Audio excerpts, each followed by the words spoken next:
But I know some really intelligent people whose lives have fallen apart because they spend too much time reading comments on Twitter and getting in arguments with people and dealing with nonsense and creating problems for themselves and getting involved in these back and forths that just like they're constantly checking to see what other people have to say about it. Like, what are you doing, man? You're giving yourself a weight to carry.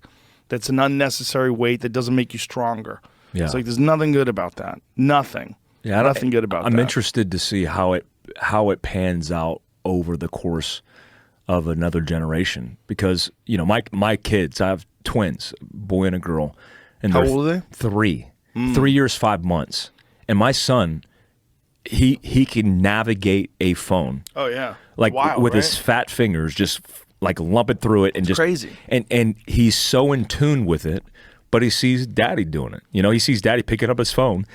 And you can't get away from that, but you could certainly regulate it. I mean, you could certainly be disciplined about the interaction with it.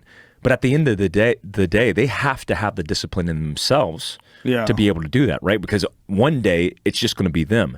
And the same thing, I know friends, former employees, people whose lives have come apart, unraveled because of social media, sliding into DMs, consumed with it 5 hours a day. Like, what the fuck are you doing? Yeah. And people. So here's what I've recognized too. I don't have an addictive personality. I've never been addicted to anything. Like I like whiskey when I like whiskey, but I don't drink it every night. I've never been addicted really to anything. And I see people who I know who have addictive personalities. Their new addiction is social media. Mm-hmm. And so they can't put it down because it's the drug. It's the dopamine they need. They fiend for it. Well, they don't have good control of their consciousness. They don't have good control of their intention and their mindset. It's a real problem with people because the thing that's compelling to them they can't avoid. The thing that's compelling is what are people saying? What are they doing? What are they commenting? What are they posting? I got to read it. I got to respond. I got to go back and forth. I have to have the best response. I have to this. I have to that. And then there's people that are addicted to TikTok. They're just scrolling like mindlessly like robots, zombies, watching things happen. And they're not doing anything. And you've lost hours of your time. You've absorbed nothing.